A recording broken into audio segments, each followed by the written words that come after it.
고타마 시타르타 모아의 발견자 마음의 혁명가 기원전 5세기 말 히말라야 산맥 산기�ما 자리 잡은 샤카 공화국의 한 크샤트리아가 머리와 턱수염을 자르고 출가자의 노란색 가사를 입고 마가다로 갔다.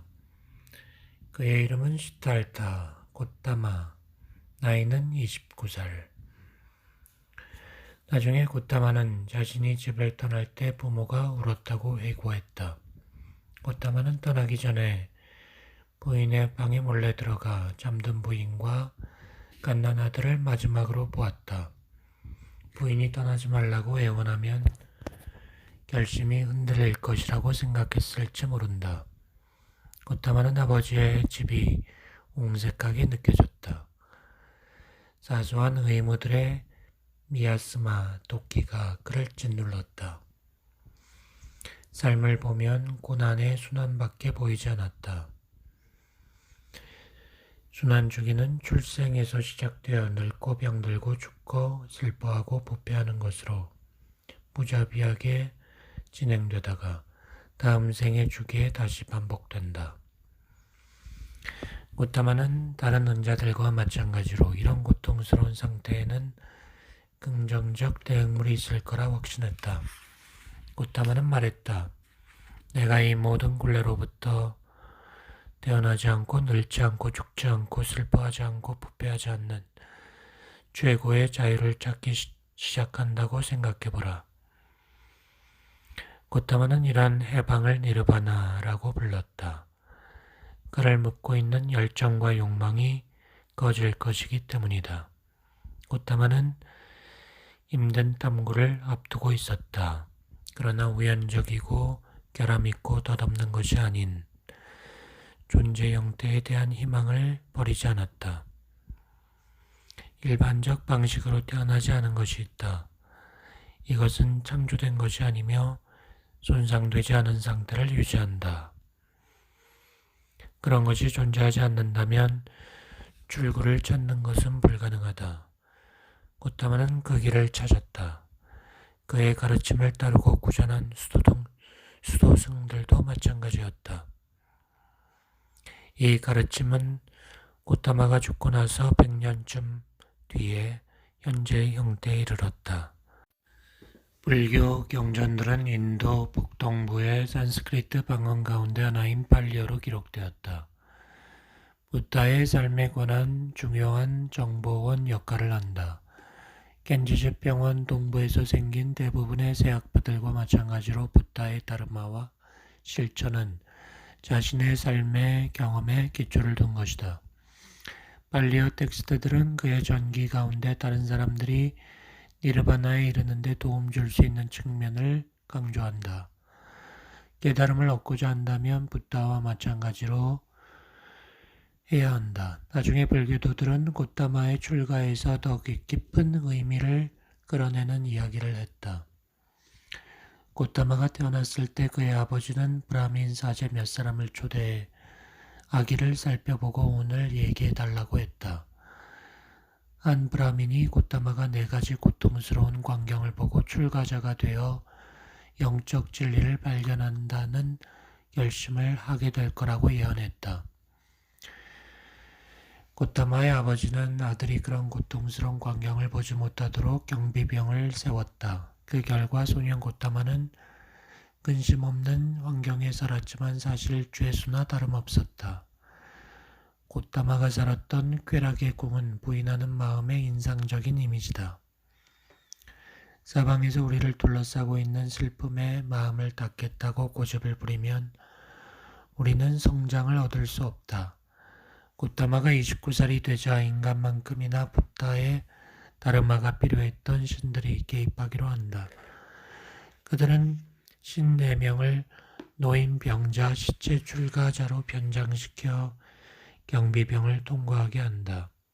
고타마는 고통의 이미지에 충격을 받아 그날 밤에 노란 가사를 입고 집을 떠난다.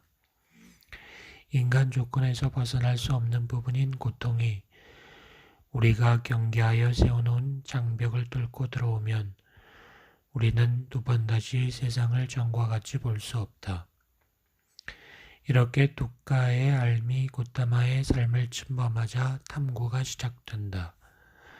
고타마는 마가도로 가는 길을 걷다가 다른 출가자들과 인사를 나누었다. 그들의 스승이 누구인지 물었다. 고타마도 출가의 기본을 가르쳐줄 스승을 찾고 있었다.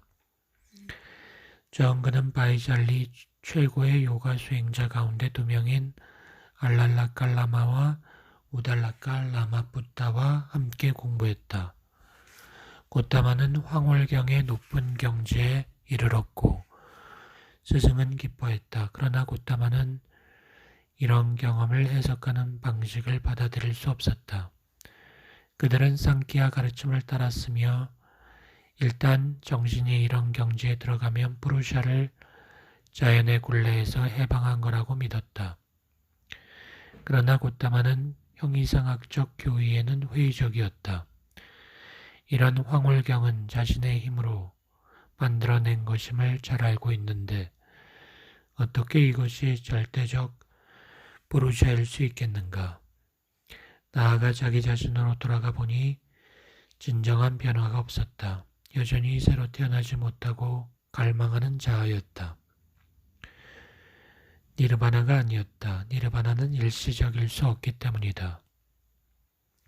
고타마는 스승들을 떠나 금욕주의자 그룹에 합류했다. 가혹한 고행을 했으며 이 때문에 건강을 해쳤다. 그는 몸이 너무 약해져서 죽은 것 같이 되기도 했다. 그러나 소용없었다. 고행을 해도 몸은 아우성쳤다. 그를 죽음과 재생의 엄혹한 순환에 묶어두고 있는 욕정과 갈망이 그를 괴롭혔다. 그럼에도 고타마는 포기하지 않았다. 그때부터 그는 자신의 통찰에만 의존했다. 이것이 그의 영적 반복론 중심교의 가운데 하나가 된다. 그는 제자들에게 자신의 경험과 일치하지 않으면 존엄한 가르침도 받아들이지 말라고 했다. 의심 없이 또는 간접적으로 어떤 교리를 받아들이면 안 된다. 고타마 자신의 가르침도 깨달음을 주지 못하면 버려야 한다고 했다. 권위에 의존하면 진정한 자기를 발견하지 못한다. 결국 지나친 고행으로 건강은 망가져 죽음 직전의 상태에서 고타마는 혼자 치고 나가기로 했다. 고타마는 아주 어릴 때 일이 떠올랐다. 유모는 어린 고타마를 나무 그늘에 놓아두고 작물을 심기 전에 밭을 가는 의식을 구경하러 나갔다. 혼자 남은 고타마는 들판에 쟁기질을 하는 과정에서 어린 풀이 뜯겨나가고 벌레가 죽는 것을 보았다. 이 사륙을 보고 슬픔을 느꼈다. 사심없는 공감의 물결이 영적인 해방의 순간으로 이끌었다. 소녀는 자기 안에서 순수한 기쁨이 나오는 것을 느꼈다. 본능적으로 요가 자세로 자신을 안정시켰고 엑스타시로 들어갔다. 이것이 깨달음에 이르는 길일 수 있지 않을까? 고타마는 자문했다. 훈련받지 않은 아이가 요가 황홀경에 들어간 니바나를 맛볼 수 있다면 인간성의 구조 자체가 목샤를 달성할 가능성을 내재하고 있는 것이다. 굶어서 몸을 복종시키고 요가로 정신을 공격하는 대신 체토비무티, 즉 니르바나와 다름없는 마음의 해방으로 이끄는 이러한 타고난 경향을 개발해야 하는 것인지도 몰랐다. 자연스럽게 떠올랐던 그런 사심없는 자비의 충동 같은 유익한 마음 상태를 양육하고 해방에 방해가 되는 정신적, 육체적 상태를 피해야 했다. 고타마는 자이나 교도와 마찬가지로 폭력, 거짓말, 도둑질, 음주, 성교 등 해로운 5가지 행동에 대한 금지 옆에 이와 반대되는 긍정적 태도를 배치하여 균형을 맞춰야 한다고 생각했다.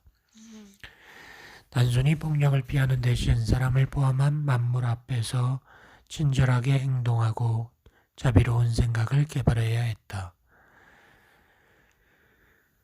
도둑질을 삼가할 뿐 아니라 최소한의 것만 소유하는 데서 즐거움을 느껴야 했다. 고타마는 자기 나름대로의 요가를 개발했다. 명상의 전 단계로 깨어있음, 사티의 훈련을 했다. 이 과정에서는 매 순간 자신의 행동을 살폈다.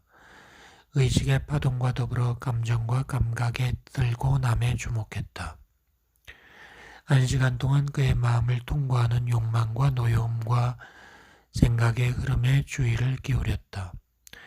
이런 성찰은 신경증적이고 이기적인 죄책감을 유도하는 게 아니었다.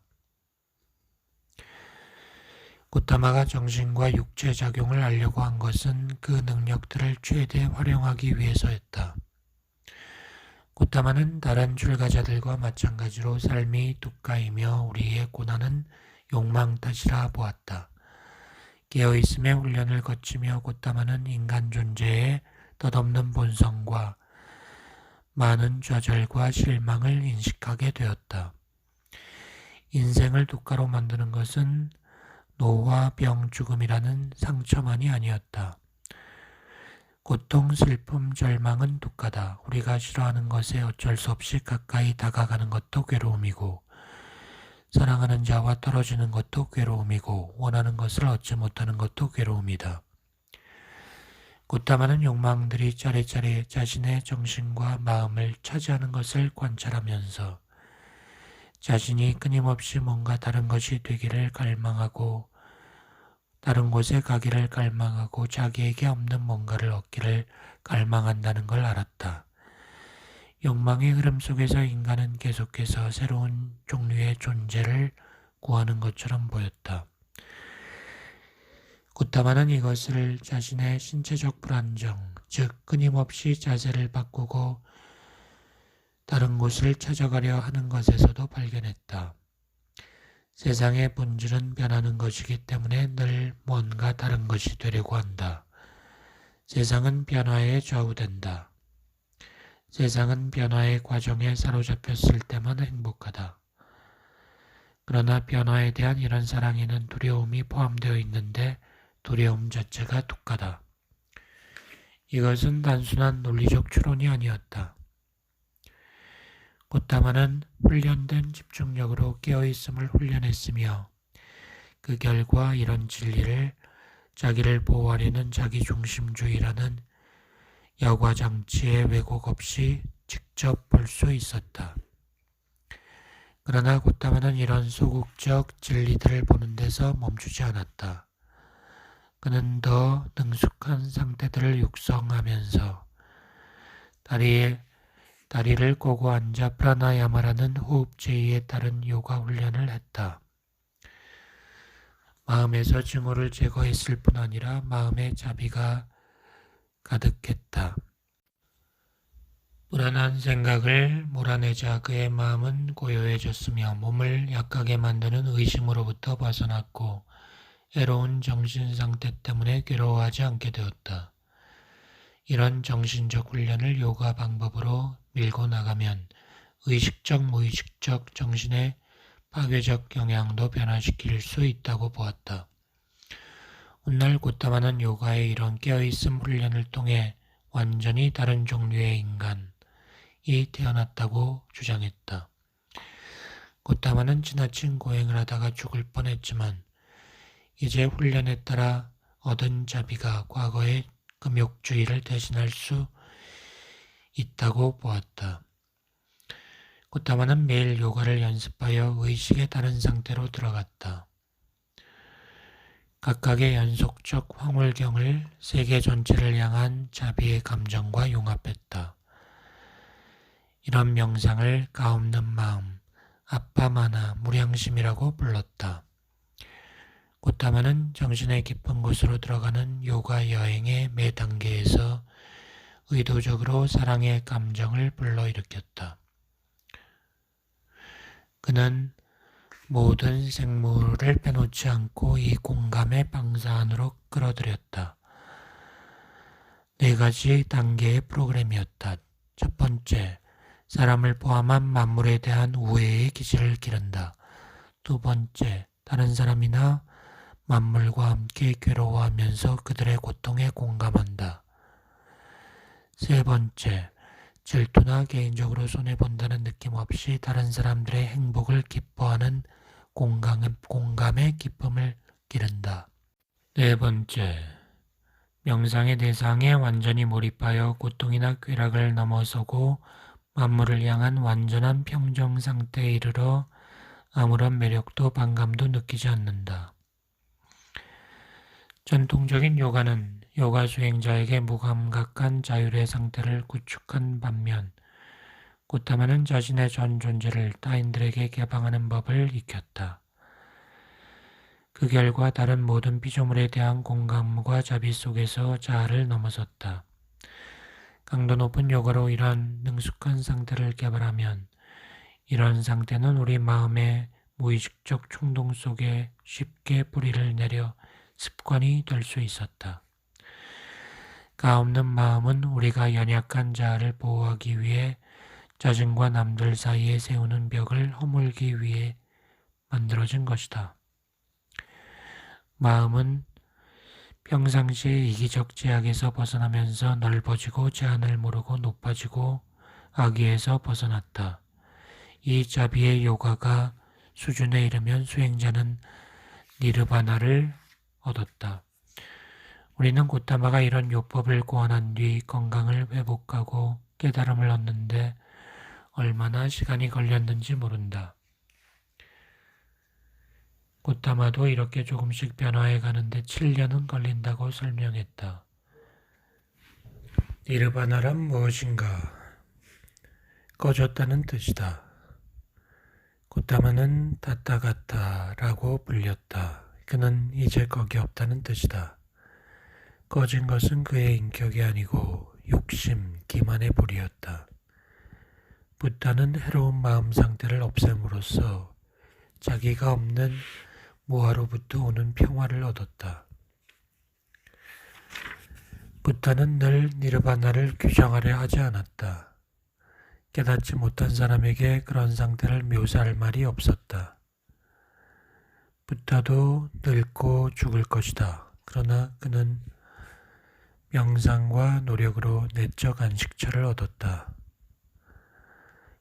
그의 방법을 실천한 사람들은 이 안식처 덕분에 고통과 더불어 살아가고 고통을 인정하면서도 평화를 경험할 수 있다. 니르바나는 각 사람의 내적 존재 안에서 발견되는 자연스러운 상태다. 이 내부의 고요한 곳과 접촉이 끊어진 사람들은 무너져 버릴 수 있다. 이 고요한 오아시스에 다가가면 더는 욕망에 내몰리지 않고 어떤 힘을 발견할 수 있다. 이기심을 넘어 올바르게 중심을 잡는 데서 이 힘은 온다. 부타는 니르바나가 초자연적 현실은 아니지만 이런 깨달음을 얻지 못한 사람들의 능력을 넘어선 곳에 있다고 말했다. 니르바나를 묘사할 말은 없다. 순수하게 세속적 용어로 말하자면 니르바나는 무다. 우리가 인식할 수 있는 어떤 것과도 일치하지 않기 때문이다. 그러나 이 신성한 평화를 발견한 사람들은 풍부한 삶을 살게 되었다고 생각했다. 인도의 다른 현자나 신비주의자와 마찬가지로 부타도 인격화된 신이란 발상을 제한적이라고 보았다. 부타는 신을 부정했다. 감독하는 권위적 신은 족쇄가 될 거라고 보았다. 팔리어 텍스트들은 브라만을 언급하지 않는다. 붓다는 차분하고 신중한 태도로 신을 거부했다. 이런 믿음에 격렬하게 반대하진 않았지만 말이다. 가끔 과거 신들이 붓다의 삶에서 어떤 역할을 하기도 했다. 죽음의 신 마라는 붓다의 유혹자로 나타나기도 했다. 붓다는 제자들에게 니르바나가 뭔지 설명할 때 소극적 용어와 적극적 용어를 섞었다. 니르바나는 탐욕, 망상의 소멸이었다. 니르바나는 오점이 없고 약해지지 않고 침해할 수 없는 것이며 괴로움이 없는 상태였다. 우리가 삶에서 견딜 수 없다고 생각하는 모든 것을 없앤다. 죽음 없는 상태다. 그러나 니르바나에 관한 적극적 표현도 있다. 진리, 피안, 평화, 영속적인 것, 최고의 목표, 순수, 자유, 독립, 피난처, 초월적인 것 등이다. 니르바나는 인간과 신 모두에게 최고의 목표다. 붓다의 초기 제자들은 이미 출가한 사람들이었다. 그들 중 한 사람은 붓다의 첫 설교 때 깨달음을 얻었다.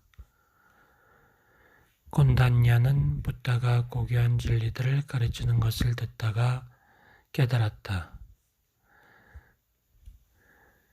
오래지 않아 그샤트리아와 브라민 계급의 젊은이들이 제자가 되었다.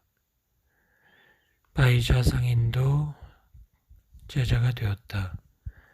수도승이 되지 못하는 사람들은 후원자가 되었다.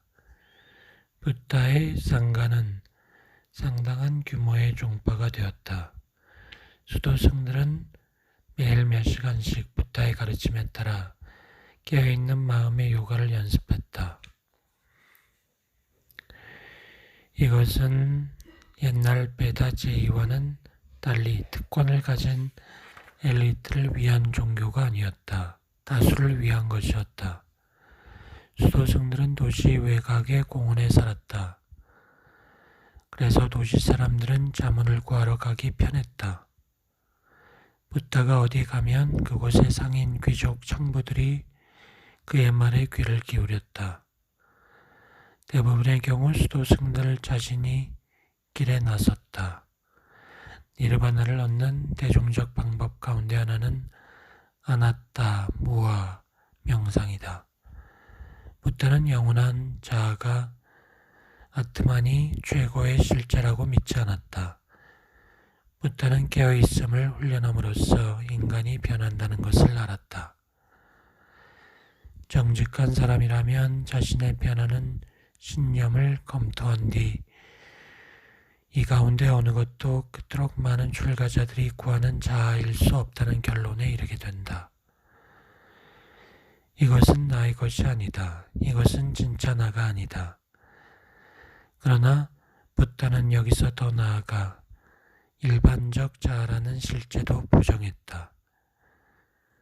그는 자기라는 말은 관행이라고 믿었다. 모든 지각 있는 존재는 존재의 일시적 상태들의 연속에 지나지 않는다. 붓다는 인격을 묘사할 때 타오르는 물이나 물 같은 비유를 사용했다. 어떤 정체성이 있긴 하지만 순간순간 변하는 것들이다. 아나타는 불교도에게 매일 매시간 자아가 존재하지 않는 것처럼 행동할 것을 요구했다. 자아 개념은 나와 나의 것에 관한 잘못된 생각을 낳는다. 자아를 앞세우면 에고와 폭력이 생긴다. 붓다는 제자들에게 남을 희생의 만석까지 드높여야 하는 자아는 없다라고 말했다. 수도승이 깨어있음 수행의 전문가가 되면 이제 지나가는 정신상태에 자기를 던져놓는 것이 아니라 탐진치와 자기가 관계없는 것을 알게 된다. 이런 냉정을 얻으면 깨달음을 얻게 된다. 텍스트는 부다의 첫 제자들이 부다가 무아를 설명하는 것을 듣고 바로 해탈했다고 말한다. 사람들은 무아로 살 때 더 행복하게 됨을 알게 되었다. 무량심을 수행할 때와 똑같이 존재가 확대되는 느낌을 경험했다. 지위와 생존에 대한 불안과 겹치게 마련인 탐진치 너머에 산다는 것은 해방감을 준다. 이것을 증명할 방법은 없었다. 부다의 방법을 평가하는 길은 실천하는 것이었다. 부다는 추상적 교리적 공식을 싫어했다. 다른 사람의 권위에 의지하여 도구마를 받아들이는 것은 해롭다고 보았다. 부다는 늘 자신이 가르치는 모든 것을 직접 실험해 보라고 말했다. 종교적 관념은 집착의 대상이 되기 때문이다. 다르마의 목적은 사람들이 버리도록 돕는 것이다.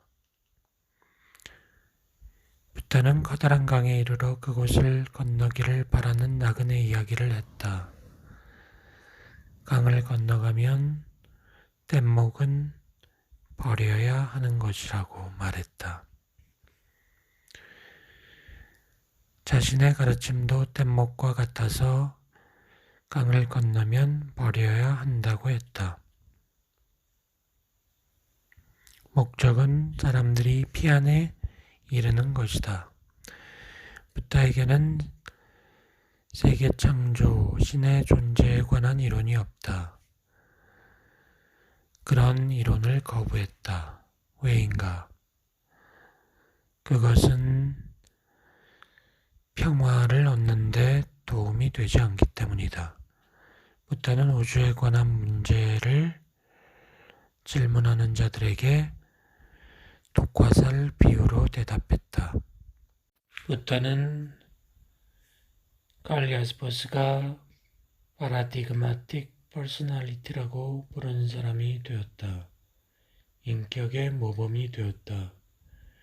인간이라면 될 수 있고 되어야 하는 목표를 예증하는 사람이 된 것이다.